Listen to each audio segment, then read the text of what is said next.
Fear.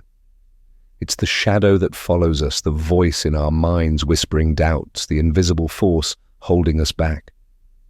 Everyone feels it, yet no one wants to face it. But here's the truth. Fear isn't our enemy. It's a mirror reflecting the parts of us we're too afraid to see. The question isn't how to eliminate fear, it's how to stand in its presence and still move forward. Story. In a small village, there was a boy who was terrified of the dark. Every night, he would light a candle before going to sleep, convinced it would keep the monsters away. One evening, a wise old man visited the boy's home and saw his fear. The man handed the boy a lantern and said, "Tomorrow night, walk through the forest with this." The boy protested, "But the forest is where the monsters live." The old man smiled. "Perhaps. But if you don't walk into the dark, you'll never see what's truly there." Terrified but curious, the boy did as he was told. As he stepped into the forest, every crack of a twig made his heart race. But soon he realized the monsters were only shadows of trees, twisted by his imagination. The boy returned home, lantern in hand, and for the first time he slept without a candle. The old man had taught him that fear, when faced, loses its power. Quote, as Franklin D. Roosevelt once said, "The only thing we have to fear is fear itself." Main script. Fear is a natural part of life. It's our mind's way of protecting us, warning us of potential danger. But too often, fear grows beyond its purpose. It stops being a guide and becomes a prison, locking us away from the life we're meant to live. Think about it. How many opportunities have you let slip by because fear whispered, "You're not good enough," or "You'll fail"?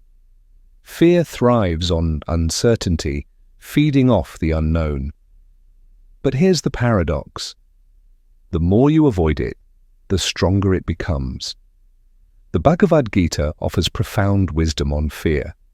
Arjuna, standing on the battlefield of life, was paralyzed by doubt and fear.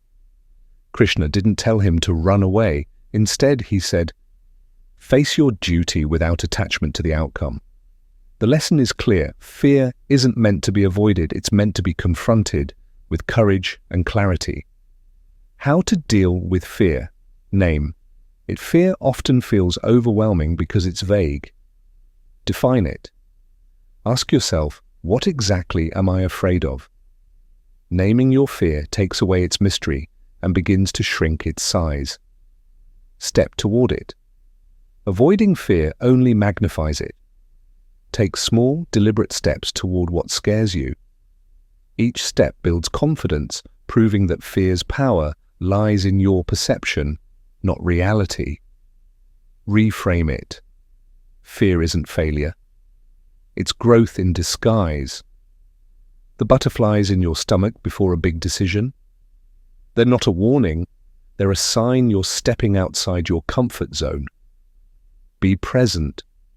Fear often drags us into the future, making us worry about what might happen. Anchor yourself in the present moment. Take a deep breath. Feel the ground beneath you. Right now, you're safe. Embrace vulnerability.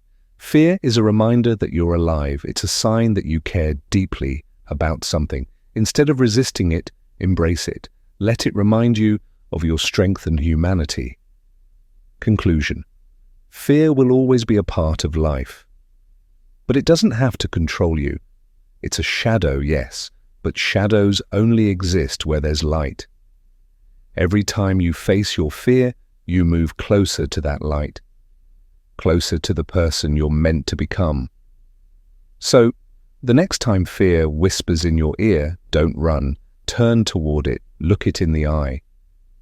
You'll find that fear isn't as powerful as it seems.